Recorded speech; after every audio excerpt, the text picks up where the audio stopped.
Article 1, Section 3, Common Interpretation by Stephen G. Calabresi and Michael G. Gerhardt. After returning from France in 1789, Thomas Jefferson repeatedly asked George Washington while they were having breakfast one morning why Washington had agreed to the creation of the United States Senate in the Constitution. Noting the saucer on which Jefferson's hot coffee or tea rested, Washington explained, We pour our legislation into the senatorial saucer to cool it. No one knows if this story is really true, but it nonetheless nicely captures what the framers hoped to achieve in establishing the United States Senate. Most importantly, as reflected in Article 1, Section 3, the framers designed the Senate like they had other fixtures within the Constitution, such as the Electoral College and the judiciary, to be counter-majoritarian. The framers' distrust for tyrannies extended to popular majorities, and the Senate was originally constructed and empowered to function in ways that frustrated direct democracy and kept the House of Representatives in check. Whereas the Constitution provided that members of the House of Representatives would each be elected by popular majorities in their respective districts, the Constitution originally treated senators quite differently. In the original design, senators were chosen by their respective state legislatures. Indeed, as a result, they were subject to instruction and recall if they did not do what the legislatures told them to do. Moreover, the Constitution provides in one of the most important compromises forged at the Constitution Convention that each state has 2 senators in the Senate, regardless of the size of its population. This feature ensured each of the small states, such as Delaware, would wield as many votes, and each of the larger ones, such as New York. The Constitution thus gives small states the means to protect themselves from having their interests and the sovereignty overrun by the large states. The idea behind the Constitution is ensuring senators were not subject to direct pressure or retaliation from popular majorities is facilitated further through the length of the terms and the requisite qualifications for senators, which are also set forth in Article 1, Section 3. Whereas the Constitution provides a minimum age for membership in the House of Representatives to be 25, and for each seat in the House to be up for re-election every 2 years. It provided for the minimum age for serving in the Senate to be 30, and for senators' term to last for 6 years.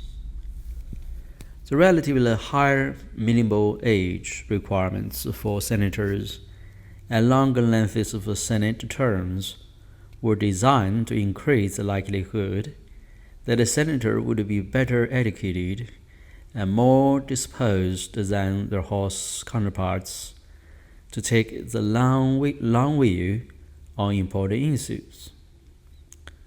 The different powers of the House and the Senate further reflected the framers' hopes for the Senate's disposition towards the implementation or protection of classical Republican values, such as annulment from public service.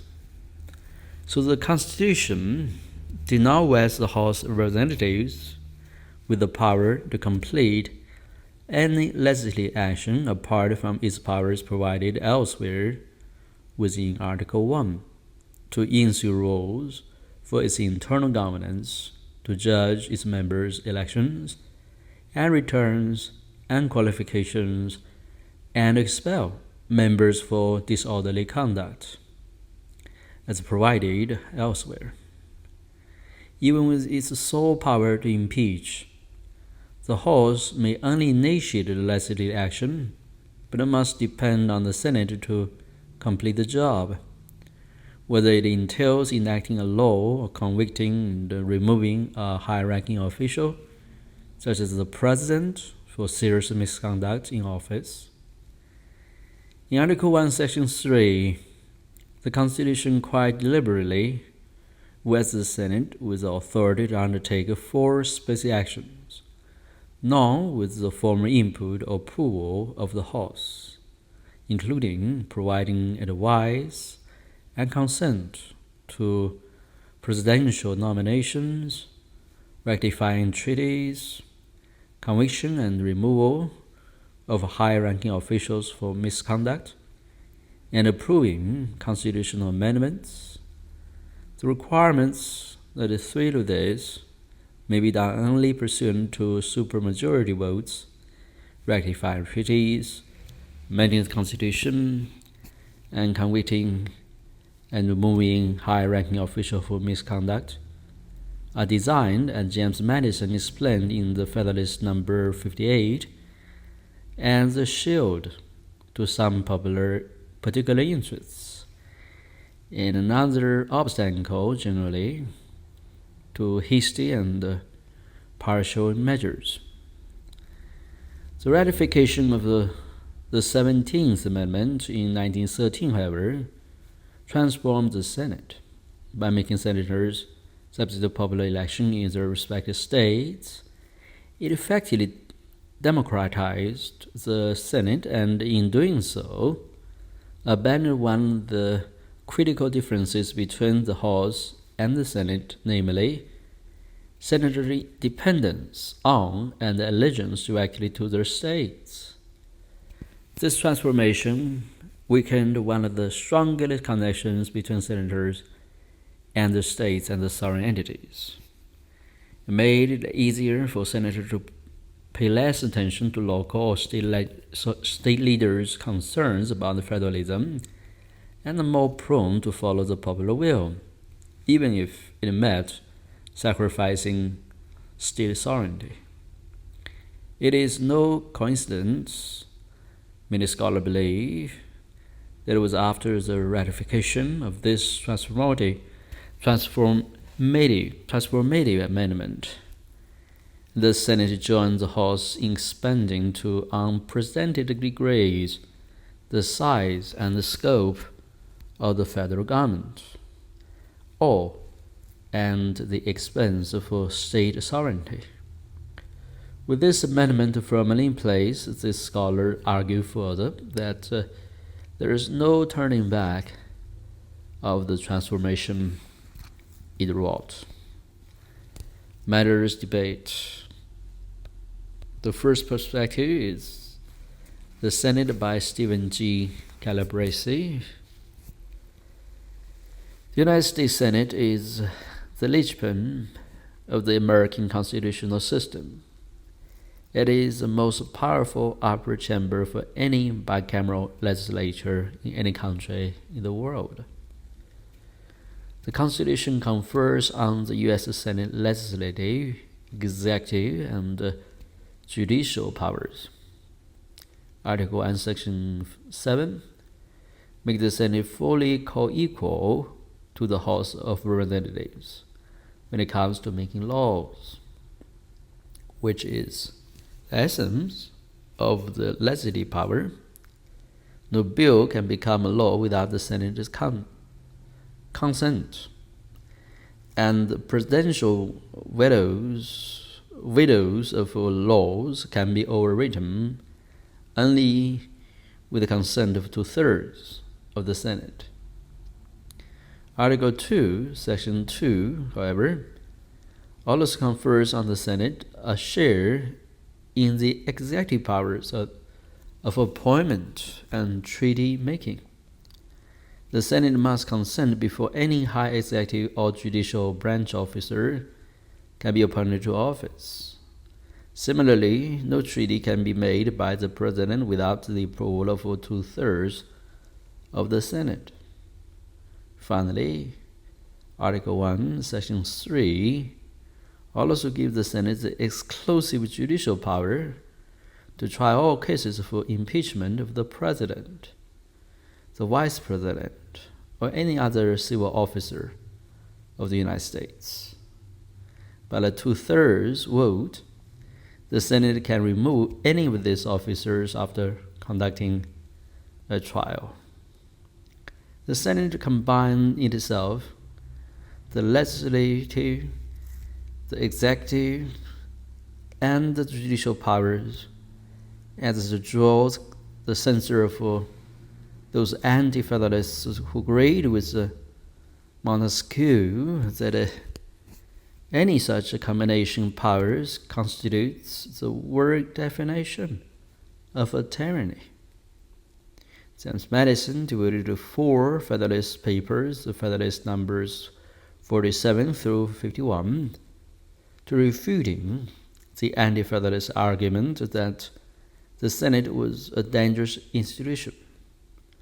Madison argued that the principle of checks and balances is even more important than the separation of powers to the preservation of a constitutional government. Ambition must be made to counteract ambition.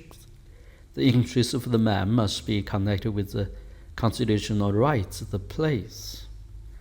Time has proved Madison right. Whereas all other separation powers, presidential democracies in Latin America, Russia, Indonesia, South Korea, and the Philippines have degenerated into presidential dictatorships, the U.S. system of checks and balances has thwarted presidential and Supreme Court abuses of power many times in our history. The Senate is quite simply the single most powerful institution created by its Constitution of the United States. The Senate and the Federalist courts, which the Senate plays a role in picking, are decidedly the most oligarchic entities created by the Constitution. Popular election of the President through the mechanism of the Electoral College make it possible for a demagogue or a would-be tyrant to be elected to the presidency. Similarly, the House of Representatives, the members of which serve only 2-year terms, can easily be swayed by the passions of the moment. The Senate and the federal courts stand as a firm bankhead against populist presidents and transcend the majorities in the House of Representatives. Senators serve a lengthy 6-year term, and the federal judges have life tenure, whereas the president serves only a 4-year term, and the members of the House of Representatives only a 2-year term. Only 1/3 of the members of the Senate come out for re-election every 2 years, while changing a majority on the Supreme Court as a 12 to 16-year project as to which the Senate must consistently concur. Why did the framers of the U.S. Constitution, who were committed to creating a republican form of government, choose to give the Senate so much power, more power even than is possessed by the House of Representatives, which is the people's house? The answer can be found in the framers' admiration for the writings of Aristotle, Polybius, Cicero, St. Thomas Aquinas, and Machiavelli. All of these political philosophers argued in favor of mixed regimes over monarchies, aristocracies, and democracies as being the most conducive to human flourishing. safety, and happiness. So Stephen G. Calabresi, Mark E. Burghausen, Schuyler, Albertson, the rise and the fall of the separation powers. The advantage of a monarchy was that it offered decisive leadership in foreign policy in times of war, as well as offering a national check on a very serious domestic factions. The disadvantage of a monarchy, as Aristotle and Polybius explained, that it usually degenerated into tyranny, the unjust rule for the selfish benefit of one person. The advantage of aristocracy, according to Aristotle and Polybius, was that it offered rule by the wisest, most virtuous, and the best people in the country. The disadvantage of any aristocracy was that it usually degenerated into its corrupt form, which is oligarchy, the unjust rule of a few people for their own personal benefit. So the advantage of a democracy, according to Aristotle and Polybius, was that it offered common sense government at a high degree for personal liberty. The disadvantage of a democracy was that it usually degenerated into mob rule, the unjust oppression by 51% of the public of the other 49%. The solution to these problems, according to Aristotle, Polybius, Cicero, St. Thomas Aquinas, and Machiavelli, was to create a mixed regime, the one, the few, and the many, thus obtaining the benefits of each regime type while minimizing the chance of regime degeneration.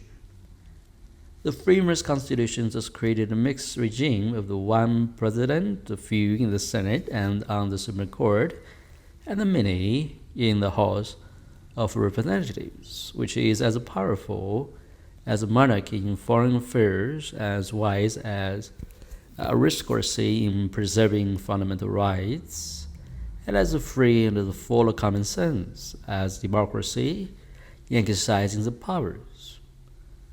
Since 1913, it can truly be said the United States has had a democratized mixed regime in which power is divided and balanced among the one, the few, and the many, with the many ultimately electing both the one president and the few in the Senate, who in turn select the few who serve in the federal courts.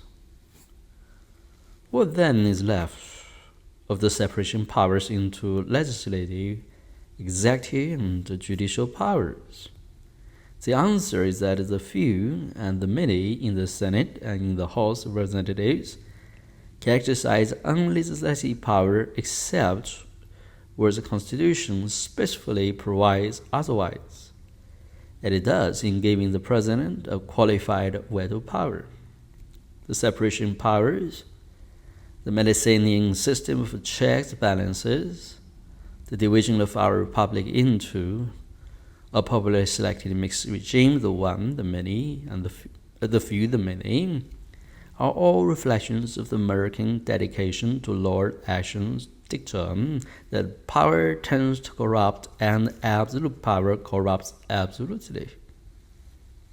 The Senate is not only a key balance wheel in the function of the national legislature, executive, and judiciary, but it is also a key balance wheel in the functioning of the American system of federalism, because each state has two and only two senators. No matter how big is the population disparity between them, the Senate plays a huge role in protecting the less popular states from the most populous ones and in the placing of federalism boundary lines.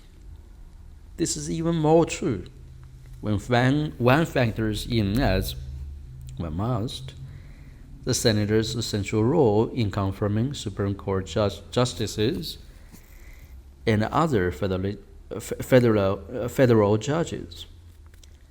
James Madison, in the Federalist number 62, defends bicameralism and the framers' decision to create the Senate by arguing the long term of senators will ensure consistency and continuity in government policies, which is desirable because it reduces the risk factor in investments and it produces stable and reliable foreign policy. The Senate, however, does much more than producing stability and consistency in legislation. It also acts as the most powerful check and balance on the president and the federal courts. Barbara Sinclair summed up succinctly the key features of the U.S. Senate in senators' bicameralism in the contemporary world.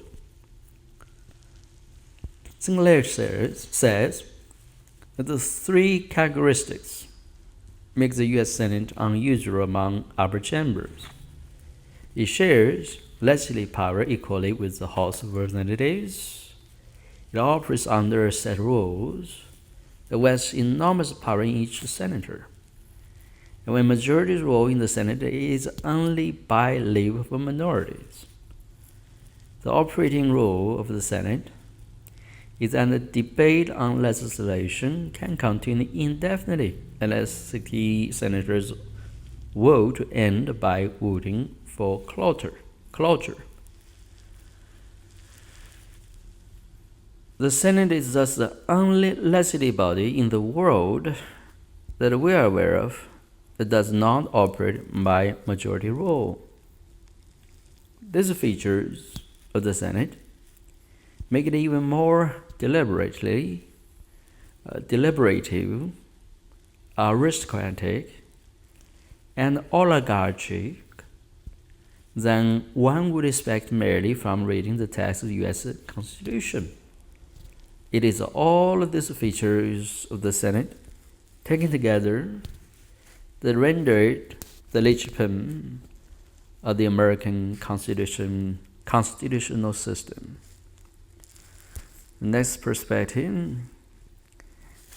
is The Senate Broken by Michael G. Gerhardt. The Senate is widely viewed with more disdain and less respect today than it has at any other time in American history.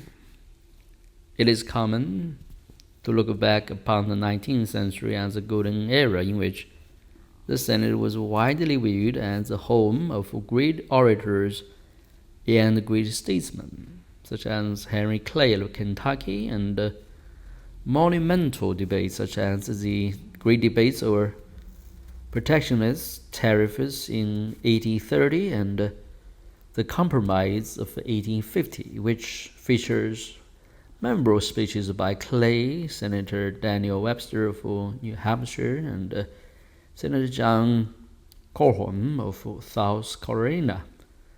Today, few, if any people, think of any sitting senators as great orators or great statesmen.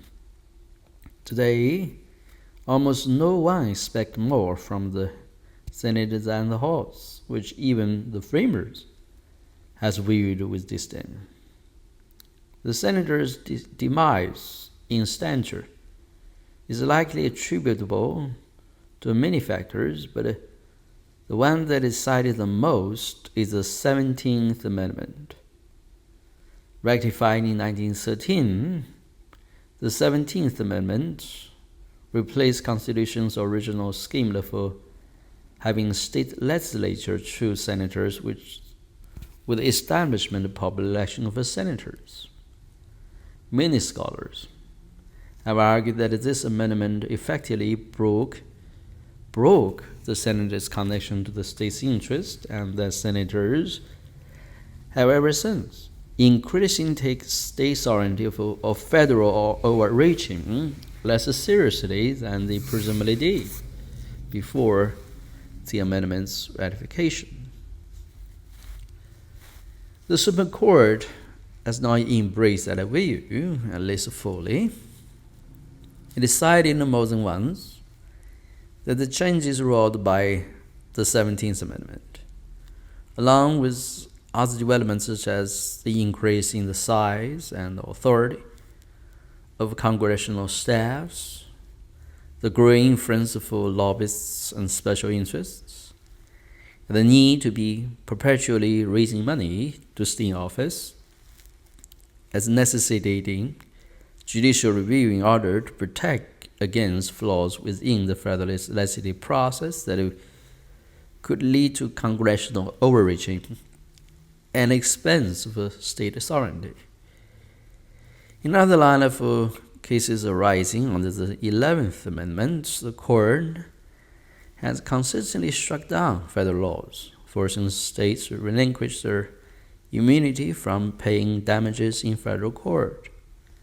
The Court has also overturned federal laws commandeering any part of a state government from doing something contrary to its will. If the 17th Amendment weakened the connection between the Senate and the state's interests, the Court still seemed to care a great deal about the latter.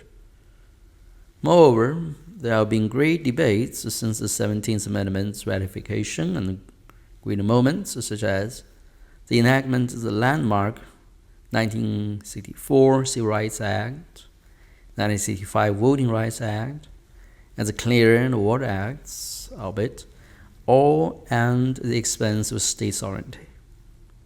Whatever the changes wrought by the 17th Amendment might be, other factors apparently have contributed more to the diminution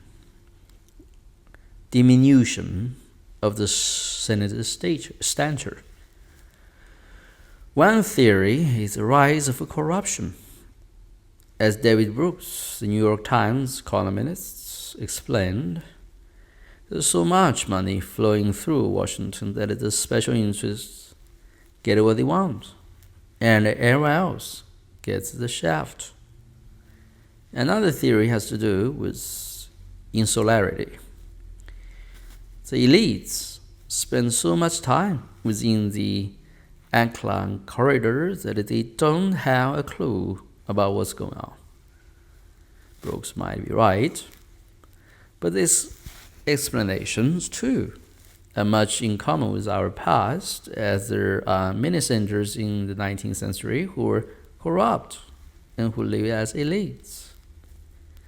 Brooks argued another deeper problem with the Congress, including the Senate, is that the fact that the public servants now found themselves enmeshed in a system that drains them of their sense of vocation. The problem, on his view, is that public servants have too often become professional politicians rather than people who are answering a calling, the calling for doing something for the common good. His argument extends to all public servants, not just senators, but that there is some reason to believe that today's senators rarely are more than senators. Daniel Webster, for example, was one of the greatest lawyers of the 19th century. He argued more than 100 cases in the Supreme Court, while serving the House of Representatives at different times as a representative from New Hampshire and Massachusetts in the Senate, and as Secretary of State under 3 different presidents. Well, it's hard-pressed to find anyone in the Senate coming close to the standard set by Webster. The idea that senators might have fallen prey, along with House members and other public servants, to a system that drains or dilutes their passion for the common good is likely to resonate with many people, though it is unclear to what extent the 17th Amendment is a cause. The length of series in the Senate has increased over the years, while the Senate's productivity has hit new lows.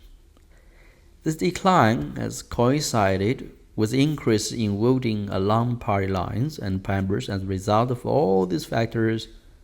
The proliferation of procedural obstacles to getting things done. With increased demands for action, the Senate has responded with more obstacles. The number of veto gates has increased so that it has become harder, not easier, for legislative business, including judicial and other nominations, to get to the Senate floor for final debate.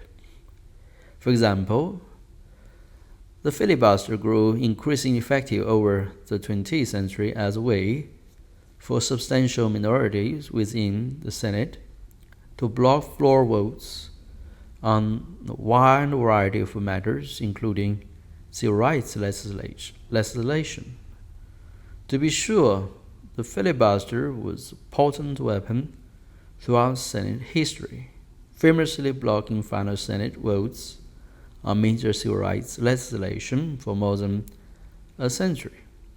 What might have made the filibuster worse than ever before was the so-called two-track system, which then Majority Leader Michael Mansfield implemented in 1975. It allowed the mere threat of a filibuster to sidetrack legislative business, including nominations. The way it worked was that once nothing more than a threat was made, the matter being threatened was set aside and other legislative business went forward. Then a scheme undoubtedly provided incentive to filibuster, and judicial filibusters increased throughout the 1990s and the administration of George W. Bush and the first term of President Obama. The decision by the Democratic Senate majority in 1913 to disallow filibusters, judicial and executive branch nominations has removed one obstacle to judicial confirmations. But senators in the majority retained many other procedural mechanisms for obstructing nominations. The confirmation of lower court judges had reached an all-time low, not because of filibuster, and not because they lack merit, but rather because the majority in the Senate, that is controlled by one party, has decided in an election year to deny the president of the opposite party the opportunity to fill any more judgeships, including the Supreme Court. Yet this is not all. In order to keep the president from exercising his power to make recess appointments, the Senate began the practice while George W. Bush was president of holding pro forma sessions, incredibly brief sessions, rarely more than 30 seconds, allowing the Senate to call itself into a formal session every other day, even though most senators were away or on break. Though the Supreme Court upheld the constitutionality of this practice in NLRB versus Noel Canning, 1914, the practice is controversial. To some, this kind of obstruction is welcome because it preserves constitutional status quo, at least until the next election. To many others, pro forma sessions seem like nothing more than a parliamentary gimmick, which enables the Senate to block a president's recess appointments for no better reason than that the Senate has the power to do so. While the Senate has historically been a place where even important legislative business often got slowed down, if not sometimes blocked permanently, it now rarely happens in a way that involves Senate debates or that the public can see. This is true even though there is unprecedented coverage of the Senate through C-SPAN and the internet. The opportunity for great debates has shrunk. Grandstanding has increased, and the motives for the obstructionists do not always seem noble. And the constant coverage of the Senate does not guarantee many people are watching the Senate closely. The 24-hour news cycle and the proliferation of internet news sites have generally made it easier for people to reinforce their political and constitutional views. Even so, most people are probably unfamiliar with the shenanigans in the Senate and do not care. And most people do not, as far as we can tell, tune into Senate debates and follow them closely. Well, everyone thinks the Senate is almost certainly here to stay, and to stay in the present form. This includes the rather archaic configuration in which every state has 2 senators regardless of its size. As one John Estes says, this scheme is undemocratic and purposely frustrates pure majorities. But it has been an enduring feature of the Constitution from the beginning. While this might not prevent the Senate from sometimes endorsing measures that might enhance federal power at the expense of state sovereignty, it continues to frustrate lawmaking generally, which of course is one of the aims of the original design. If the Senate, however, has not adequately protected state sovereignty, it has not done it by itself. Nothing becomes a federal law unless the House has agreed. The President signs the bill, or Congress is able to override his veto, and the courts have upheld the measures. Similarly, no one becomes Article 3 judge, particularly after the scheme adopted by the Senate to frustrate the recess appointment authority, unless the President has nominated them person in the first place, and the majority of the Senate has agreed. Changing the status quo, in other words, cannot happen unless the branches are in agreement. It will be important to keep that in mind in the years ahead, regardless of whether one fears obstruction or not. Controlling one chamber makes obstruction possible, but if there is serious interest in doing anything more than that, then there must be coordination, which, even after the ratification of the 17th Amendment, the Constitution rarely makes easy. As for whether the Senate has degenerated in stature or quality, then causes remain complex and are not simply the result of the 17th Amendment. Among the things that may have been lost and difficult to restore is the civil republicanism, the public spirit, or commitment to a common good. So many founders hope to see in the Senate, along with that loss, a sense of civility or mutual respect seems also all too often to be absent in public debates. To be sure, we should not over-glamorize in our past and overestimate how much of that spirit ever was a constant or common feature of the Senate. The bidding of Massachusetts Senator Charles Sumner on the Senate floor in 1851 is just one example of how that spirit was absent before the 17th Amendment. At least senators today fight with words and not with weapons. It's likely that the fighting in the Senate reflects divisions within the popular self. This should not be surprising. It is inevitable that a given popular election of senators, the electorate would choose someone with similar views. It is first inevitable that the more intense the divisions, the more difficult finding common ground may be. Even so, we should hope it is not asking too much for senators to be seen and work that is to be seen by the public actually engaging with the big issues of the day, and not parliamentary maneuvering reflecting nothing more than petty or partisan bickering. It is unlikely we have ever had a genuine golden era in which the Senate or any other of our institutions performed ideally. We know that from the start, the Constitution was not a perfect document, and every era, as well as every institutional arrangement established by the Constitution, has had its flaws.